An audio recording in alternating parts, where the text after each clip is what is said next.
నమస్కారం ETV news కి స్వాగతం ముందుగా ముఖ్యాంశాలు ఆంధ్రప్రదేశ్లో ఈ ఏడాది 5000 చెక్ డ్యాంల నిర్మాణం అధికారులకు చంద్రబాబు నిర్దేశం ఇస్రో నిపుణుల సాయం తీసుకోవాలని ఆదేశం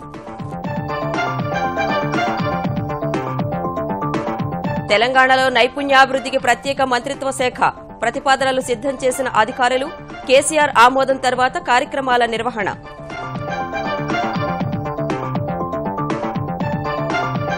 తవ్వే కొద్దీ వెలుగు చూస్తున్న ఈఎన్సీ గంగాధరం ఆస్తులు డొల్ల కంపెనీల ద్వారా కోట్లు కొల్లగొట్టినట్లు ఏసీబీ అంచనా లాకర్లలో పెద్ద ఎత్తున సొత్తు గుర్తింపు జూన్ నుంచి ఎరువుల అమ్మకాలకు నగదు బదిలీ రైతులకు అందాకే కంపెనీల ఖాతాల్లో రాయితీ జమ గుర్తింపు కార్డుతో కొనుగోలు చేయాలన్న కేంద్రం రుణగ్రహీతలకు ఊరట కల్పించిన ఎస్బీఐ పలు రుణాలపై వడ్డీ 0.15% మేర తగ్గింపు 9.1% చేరికతో స్వల్పంగా తగ్గనున్న ఈఎంఐల భారం రష్యా మెట్రోపై దాడి ఘటనలో 11కు చేరిన మృతులు మరో స్టేషన్లో బాంబు నిర్వీర్యం ముష్కర చర్యను తీవ్రంగా ఖండించిన ప్రపంచ దేశాలు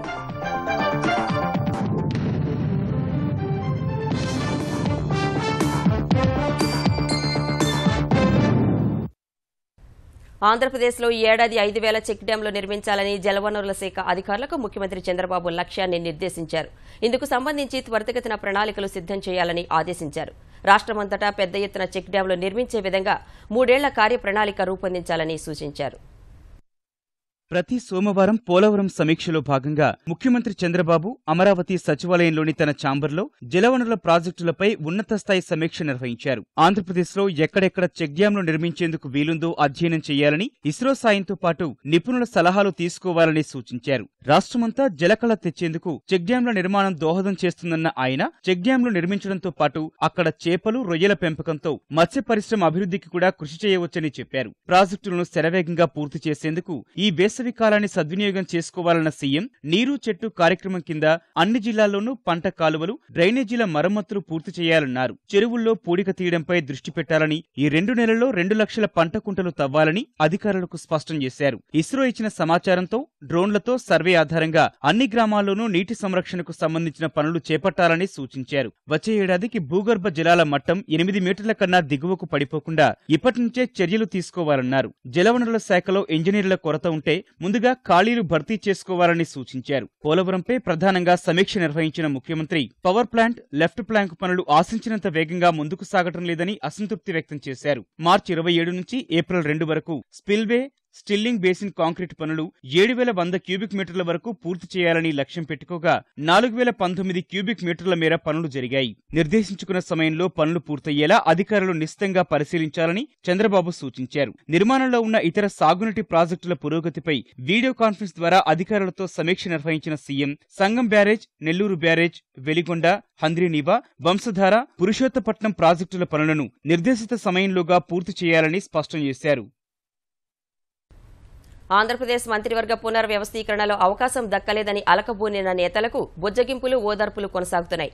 అసంతృప్తితో ఉన్న నేతలను ముఖ్యమంత్రి నేరుగా తన కార్యాలయానికి పిలిపించుకుని మాట్లాడుతుండగా కొందరి వద్దకు సీనియర్ నాయకులు వెళ్లి నచ్చజెపుతున్నారు. కొంత అసంతృప్తి ఉన్న మాట వాస్తవమే అయినా అధిష్టానం నిర్ణయానికి కట్టుబడి ఉంటామని, పార్టీని వీడే ప్రసక్తే లేదని నేతలు స్పష్టం చేస్తున్నారు.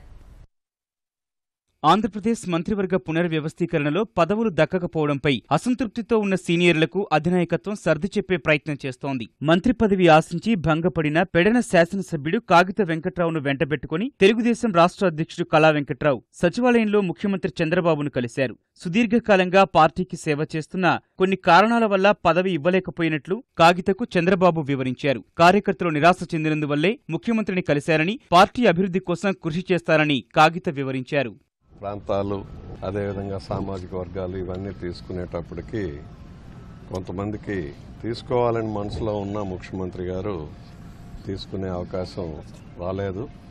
పార్టీ ఎప్పుడైతే పుట్టిందో పార్టీ నుంచి కూడా మొట్టమొదటి నుంచి నేను పార్టీలో ఉండి ఆయన అంటే ఉంటూ ముఖ్యమంత్రి గారి అడుగుజాడలో నడిచాను. వాళ్ళు కూడా అదేవిధంగా నడుస్తాను తప్ప వేరే మార్గం, వేరే ఆలోచన చేసే పరిస్థితి లేదు. నిన్న కార్యకర్తలు కాస్త హడావుడి చేసి కాస్త చేసిన దాని మీద తప్ప వేరే విధంగా మాకు పార్టీ నుంచి పోవాలని కానీ పార్టీకి రాజీనామా చేయాలని కానీ వేరే పార్టీలో ఒక చూస్తూ అనేది నాకు చిన్నప్పటి నుంచి అలవాటు లేదు, ఇవాళ లేదు, రేపు రాదు. కాబట్టి నా నాయకుడు చెప్పిన విషయాలు శిరోధార్యం.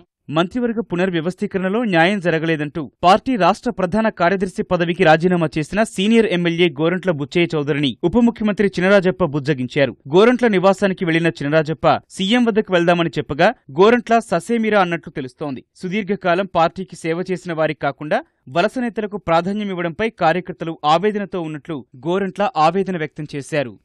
ఆయన చెప్పింది ఏంటంటే కొత్త వాళ్ళకి ఇచ్చారన్నది ఆయన చెప్పడం జరిగింది. దాని మీద కూడా ముఖ్యమంత్రి గారు ఎన్నో ఆలోచించారు. ఎందుకంటే పార్టీ ఇప్పుడు బలంగా ఉన్నా ఇంకా బలం చేసుకోవాలని ఉద్దేశంతో ఆయన ముఖ్యమంత్రి ఆలోచన. కొంతమంది తీసుకున్నాం కదా, తీసుకున్న వాళ్ళు కొంతమంది ఇవ్వాలని ఉద్దేశంతో ఆయన ఇచ్చారు. కొత్త వాళ్ళకి ఇచ్చారు కదా, బయట వాళ్ళకి వచ్చిన వాళ్ళు మరి చాలా మంది ఉన్నారు కదా అని చెప్పి ఈయన అభిప్రాయం చెప్పాడు. ఆ అభిప్రాయాలని కూడా పార్టీ దృష్టి తీసుకెళ్తానని చెప్పి అందుకే పార్టీ దృష్టి తీసుకెళ్తాను తప్పనిసరిగా. ఒక ప్రధాన కార్యదర్శిగా ఉన్న వ్యక్తిగా నా దృష్టికి వచ్చింది. అనేక జిల్లాల నుంచి అనేక మంది శాసనసభ్యులు కానీ లేక పార్టీ క్యాడర్ కానీ చెప్పిందే నేను రియాక్ట్ అయ్యాను. సరే, బయటకు చెప్పడమా లోపల చెప్పడం అనేది జరుగుతున్న పరిణామంలో చెబుతున్నాం ఎప్పటికప్పుడు. కానీ ఇది తీవ్రమైంది. ఇవాళ ఎవరికాడ ఆవేదన ఉంది. పార్టీ కార్యకర్తలు ఎంత నలిగిపోతున్నారో 36 సంవత్సరాల అనుభవం నేను చూస్తా ఉన్నా. Ground realities. పార్టీకి మేలు జరగడం కోసమే నేను మాట్లాడాను ఓపెన్గా. పార్టీకి మేలు జరగాలి, ఎక్కడో ఆలోచించాలి. అందరిలో గూడు కట్టుకున్న ఆవేదన బయటకు నేను చెప్పాను. ధూళిపాళ్ల నరేంద్రకు మంత్రి పదవి దక్కకపోవడంపై పొన్నూరు నియోజకవర్గ నేతలు ముఖ్యమంత్రితో కలిసి మాట్లాడారు. పదవి రాకపోయినా ధూళిపాళ్ల హుందాగా వ్యవహరించారని, సముచిత స్థానంలో ఆయన సేవలను వినియోగించుకుంటామని చంద్రబాబు వారికి తెలిపారు. అటు అసంతృప్తితో పార్టీని వీడబోతున్నారనే కథనాలను శ్రీకాకుళం జిల్లా పలాస శాసనసభ్యుడు గౌతు శ్యాంసుందర్ శివాజీ కొట్టిపారేశారు. పదవులు వచ్చినా రాకున్నా పార్టీ నిర్ణయానికి కట్టుబడి ఉంటామని ప్రకటించారు. కేంద్రం తరహాలోనే తెలంగాణలోనూ నైపుణ్య మంత్రిత్వ శాఖ ఏర్పాటు చేసే దిశగా తెరాస సర్కార్ చర్యలు చేపట్టింది. అందుకు సంబంధించిన ప్రతిపాదనలను అధికారులు సిద్దం చేశారు. వాటికి ముఖ్యమంత్రి కేసీఆర్ ఆమోదముద్ర పడాల్సి ఉంది. ఆధునిక ప్రపంచం అవసరాలకు అనుగుణంగా నైపుణ్య శిక్షణ అందించేందుకు కేంద్రం 3 ఏళ్లుగా నిర్వహిస్తున్న తరహాలోనే ఆలోచన చేయాలన్న కేసీఆర్ ఆదేశాలకు అనుగుణంగా ప్రభుత్వ ప్రధాన కార్యదర్శి ఎస్పీ సింగ్ ఇటీవల అధికారులతో ఈ అంశంపై చర్చించారు.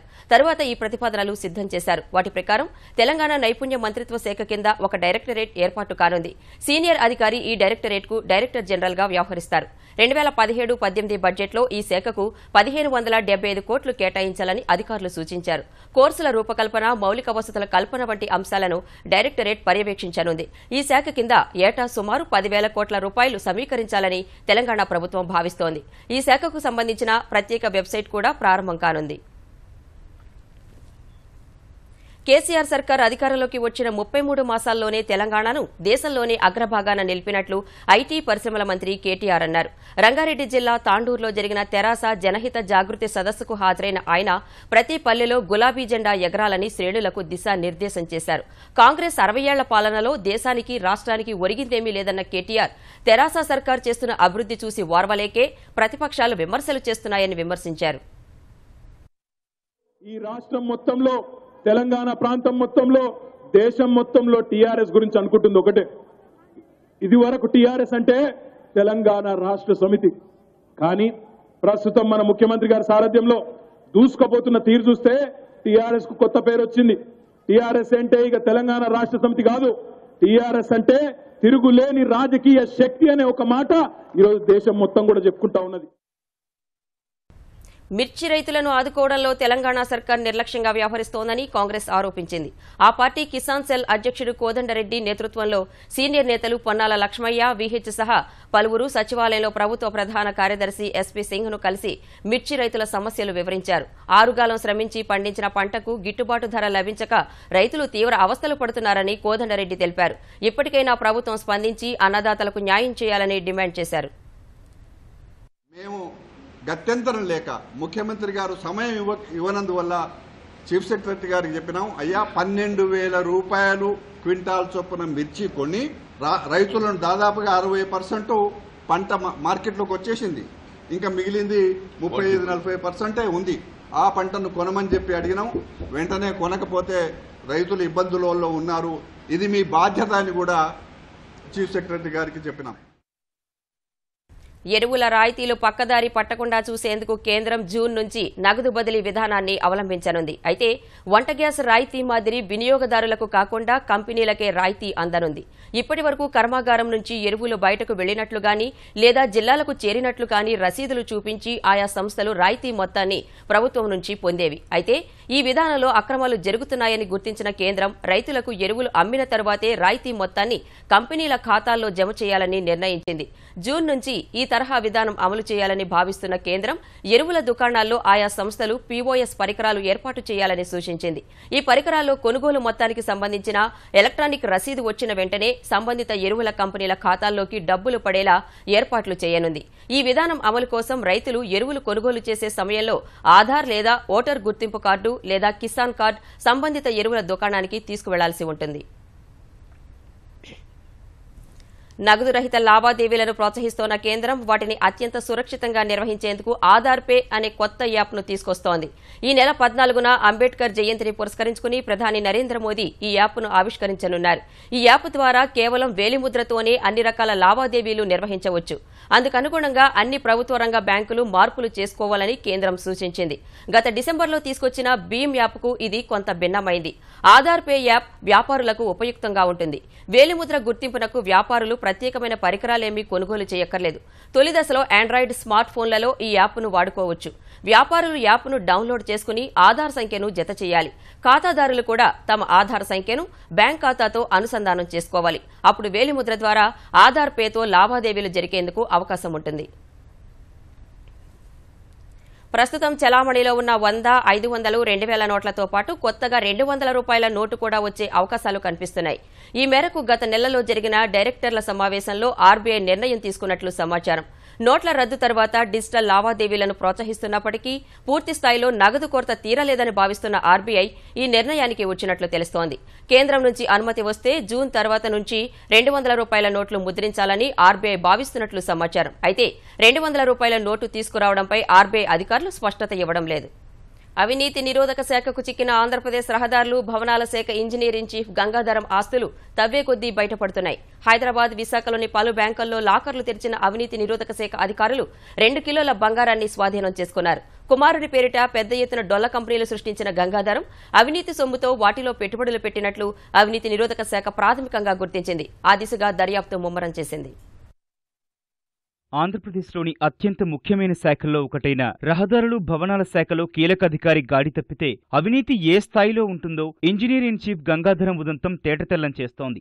ఏ రహదారి టెండర్లకైనా తన సంతకంతో పచ్చజెండా ఊపే ఈ కీలక అధికారి ఏకంగా డొల్ల కంపెనీలు సృష్టించి వాటిలో పెట్టుబడులు పెట్టారు. అవినీతి నిరోధక శాఖ అధికారులే విస్తుపోయేలా ఆస్తులు కూడగట్టిన ఈయన లేని కంపెనీలు ఉన్నట్లుగా చూపించి అక్రమార్జనను అందులోకి మళ్లించి తన ఆస్తులను మూడో కంటికి కూడా తెలియకుండా పదిలం చేసుకున్నారు. ఏకకాలంలో తెలుగు రాష్ట్రాలతో పాటు కర్ణాటక, తమిళనాడులో 20 చోట్ల సోదాలు నిర్వహించిన అవినీతి నిరోధక శాఖ విలాసవంతమైన భవనాలు, బంధువులు, స్నేహితుల పేరిట స్థిరాస్తులు, బ్యాంకు బ్యాలెన్సులను గుర్తించింది. గంగాధరం ఆస్తులు ఎక్కువగా కొడుకు చైతన్య తేజ పేరు మీదే ఉన్నాయి. కొడుకు, కూతురు పేరుపై ఉన్న ఐమ్యాజిక్ ఫ్లోరోసిస్ లిమిటెడ్ అనే కంపెనీలో 24 లక్షల రూపాయలను అధికారులు గుర్తించారు. ఒక ప్రత్యేకమైన కేసు. మేము రెగ్యులర్ గా కనిపించే బ్యాంక్ బ్యాలెన్సెస్ లేకపోతే అసెట్స్ కాకుండా ఇందులో షెల్ కంపెనీస్ కూడా ఉన్నట్టుగా కనపడుతుంది.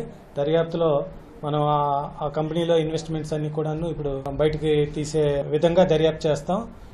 అట్లానే ఇందులో లైజన్ కాంట్రాక్టర్స్ ఆఫీసర్ మధ్యలో కూడా కొన్ని లావాదేవీలు జరిగినట్టుగా కనిపిస్తున్నాయి. అవి కూడాను బయటకు తీసే ప్రయత్నం మనం ఈ దర్యాప్తులో చేయబోతున్నాం. హైదరాబాద్, విశాఖలోని పలు బ్యాంకుల్లో 9 లాకర్లు తెరిచిన అధికారులు మొత్తం 10 కోట్ల రూపాయల విలువైన ఆస్తులు గుర్తించారు. వేతన ఖాతాలో 21 లక్షలు, కుటుంబ సభ్యుల ఖాతాలో 6 లక్షల రూపాయలు ఉన్నట్లు గుర్తించారు. నెల్లూరులో 1,53 లక్షల విలువైన 4 ఎకరాల భూమి ఉన్నట్లు అవినీతి నిరోధక శాఖ గుర్తించింది. శ్రీముఖి నమిత హోమ్స్ అనే ఒక కంపెనీ ఉంది. అలానే ఐమాజిక్స్ పొలారిసిస్ ప్రైవేట్ లిమిటెడ్ అనే ఒక కంపెనీ ఉంది. ఆర్ఆర్ ఫార్మ్స్ అని ఉంది. ఎస్ఎస్ ఫార్మ్స్ అని ఉంది. అలానే ఎస్విఎస్ లాజిస్టిక్స్ అనే కంపెనీ కూడా ఉంది. సుప్రజాల్ హ్యాచరీస్ అనే ఒక కంపెనీ ఉన్నాయి. ఇవన్నిట్లో కూడా ఇన్వెస్ట్మెంట్స్ ఉన్నాయి. ఈ ఇన్వెస్ట్మెంట్స్ అన్ని కూడాను మన దగ్గర ప్రైమరీ ఇన్ఫర్మేషన్ ఉంది. ఫర్దర్ గా ఇన్వెస్టిగేషన్ చేసి మిగతా విషయాలన్నీ కూడాను రాబట్టే అవకాశం ఉంది. గంగాధరం కేసులో ఇంకా బయటపడాల్సిన ఆస్తులు చాలానే ఉండొచ్చని అధికారులు అంచనా వేస్తున్నారు. ఫిక్స్డ్ డిపాజిట్ల వివరాలతో పాటు డొల్ల కంపెనీలో పెట్టుబడుల వాస్తవాలు ఇంకా తెలియాల్సి ఉంది. 2014 ఎన్నికల్లో ఓడిన లోక్సభ నియోజకవర్గాలపై దృష్టి సారించిన భాజపా అందులో విజయావకాశాలు ఉన్న 120 స్థానాల్లో మరింతగా పట్టు బిగించేందుకు వ్యూహం సిద్ధం చేసుకుంటోంది. 2019 ఎన్నికల్లో ఆయా స్థానాల్లో విజయమే లక్ష్యంగా కమల శ్రేణులను సన్నద్దం చేసేందుకు భాజపా వ్యవస్థాపక దినమైన ఈ నెల 6 నుంచి అంబేద్కర్ జయంతి అయిన 14వ తేదీ వరకు వివిధ కార్యక్రమాలు చేపట్టాలని నిర్ణయించింది. ఈ కార్యక్రమాల్లో పార్టీ అగ్రనేతలు పాల్గొంటారు. హైదరాబాద్లో జరిగే కార్యక్రమానికి జాతీయ అధ్యక్షుడు అమిత్ షా రానుండగా నిజామాబాద్లోని కార్యక్రమాల్లో కేంద్ర ఉపరితల రవాణా మంత్రి నితిన్ గడ్కరీ పాల్గొంటారు. దక్షిణాది రాష్ట్రాల్లో ఎన్నికలు ఎప్పుడు జరిగినా ఉత్తరాదిలో వచ్చిన ఫలితాలే వస్తాయని భాజపా తెలంగాణ అధ్యక్షుడు లక్ష్మణ్ ధీమా వ్యక్తం చేశారు. ప్రజల వద్దకు వెళ్లి కేంద్ర ప్రభుత్వ విజయాలు, తెరాస బంధుప్రీతి, అవినీతిని ప్రచారం చేస్తామన్న ఆయన తెరాసకు భాజపాయే గట్టి పోటీ అని అభిప్రాయపడ్డారు. ఏప్రిల్ 6న పార్టీ ఆవిర్భావ దినోత్సవాన్ని పురస్కరించుకుని అన్ని పోలింగ్ కేంద్రాల పరిధిలో పార్టీ జెండాను ఆవిష్కరిస్తామన్న లక్ష్మణ్ ఈ నెల 14 వరకు సామాజిక సామరస్యత వారోత్సవాలు నిర్వహిస్తామని వివరించారు. ఈసారి హైదరాబాద్ పార్లమెంటును సైతం కూడా కైవసం చేసుకోవడానికి హైదరాబాద్ ప్రాంత ప్రజలను కూడా మోదీ పట్ల ఉన్నటువంటి అభిమానాన్ని అనుకూలంగా మళ్లించుకోవడానికి బీజేపీ తెలంగాణ శాఖ ప్రత్యేకంగా జాతీయ అధ్యక్షులు అమిత్ షా గారిని ఆహ్వానించడంతో వారు సమ్మతించి మొదటి తెలంగాణలో పార్లమెంట్ సదస్సు హైదరాబాద్ నుంచి శ్రీకారం చుట్టి శంఖారావాన్ని పూరించడానికి అమిత్ షా గారు 7వ తేదీ హైదరాబాద్ పార్లమెంటు కార్యకర్తల సమ్మేళనానికి వారు రాబోతున్నారు. అత్యంత వెనుకబడిన తరగతి వర్గాల జీవితాల్లో వెలుగులు నింపాలన్న కృత నిశ్చయంతో తెలంగాణ ప్రభుత్వం ఉందని ఆర్థిక మంత్రి ఈటెల రాజేందర్ అన్నారు.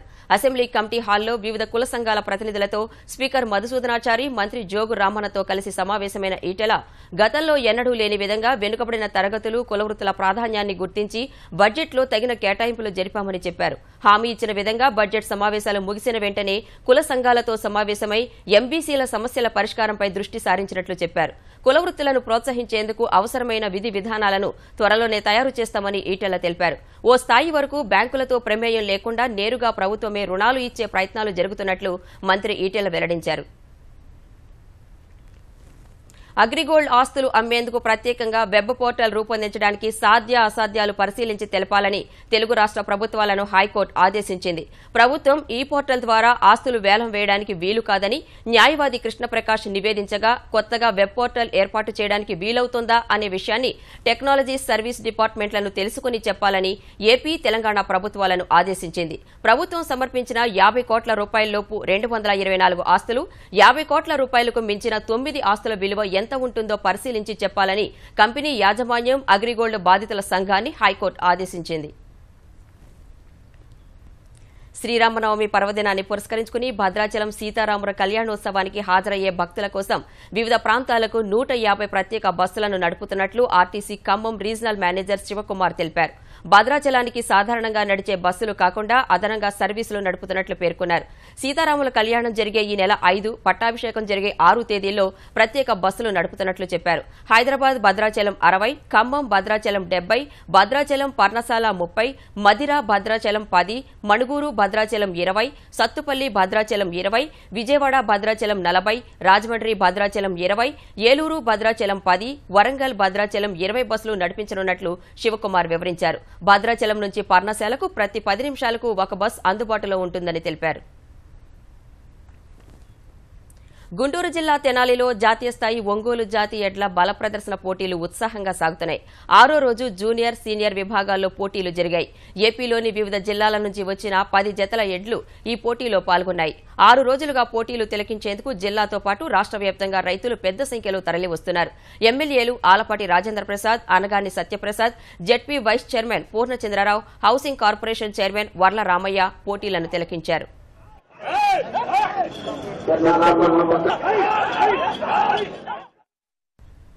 రష్యా సెయింట్ పీటర్స్బర్గ్లోని భూగర్భ మెట్రో రైల్లో సంభవించిన పేలుడులో మృతుల సంఖ్య 11కు చేరింది. మరో 40 మంది గాయపడినట్లు రష్యా అధికారులు తెలిపారు. సెయింట్ పీటర్స్బర్గ్లోని మరో రైల్వే స్టేషన్లో అమర్చిన బాంబును గుర్తించి నిర్వీర్యం చేశారు. ఈ క్రమంలో కొద్ది నిమిషాల పాటు ఆ స్టేషన్లో ఆందోళనకర వాతావరణం కనిపించింది. రష్యా అధ్యక్షుడు వ్లాదిమిర్ పుతిన్ పర్యటన ముగిసిన కొద్ది గంటల వ్యవధిలోనే జరిగిన ఈ పేలుడుకు ఇప్పటి వరకు ఏ ఉగ్రవాద సంస్థ బాధ్యత ప్రకటించుకోలేదు. అయితే బాంబు పేలుడు వెనుక ఇద్దరి హస్తం ఉండి ఉంటుందని అనుమానిస్తున్న రష్యా దర్యాప్తు అధికారులు వారి కోసం వేట ముమ్మరం చేశారు.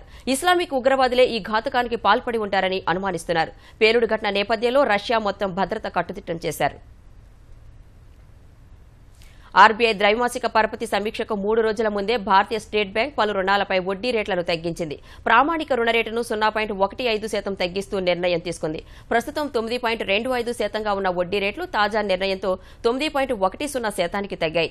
తగ్గించిన వడ్డీ రేట్లు ఏప్రిల్ 1 నుంచి అమల్లోకి వచ్చినట్లు ఎస్బీఐ ప్రకటించింది. ఫలితంగా ఇళ్లు, వాహనాల కొనుగోలు కోసం రుణం తీసుకున్న వారికి ఈఎంఐల భారం స్వల్పంగా తగ్గనుంది. ఎస్బీఐ జనవరిలోనూ ప్రామాణిక వడ్డీ రేట్లను 0.05% మేర తగ్గించింది. ఆగ్నేయాసియాలో మొట్టమొదటి బయోగ్యాస్ బస్సు కోల్కతా వాసులకు అందుబాటులోకి వచ్చింది. ఈ బస్సులో కేవలం రూపాయి చెల్లించి ఎంత దూరమైనా ప్రయాణించే వీలుండగా ఈ బస్సును ఫీనిక్స్ ఇండియా రీసెర్చ్ అనే సంస్థ ప్రవేశపెట్టింది. ఈ బస్ ఉల్టాడంగా గరియా మధ్య 17 కిలోమీటర్లు తిరుగుతోంది. ఈ నెలలో మరో 4, ఈ ఏడాది చివరి నాటికి మరో 10 బస్సులు అందుబాటులోకి తేవాలని ఫీనిక్స్ ఇండియా రీసెర్చ్ సంస్థ భావిస్తోంది.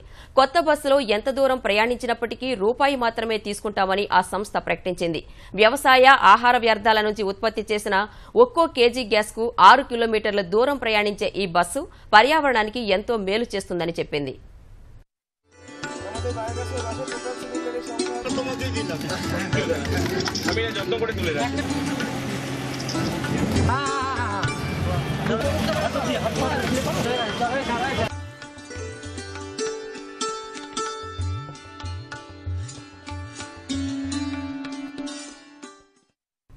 ఈటీవీ న్యూస్ సమాప్తం. నమస్కారం.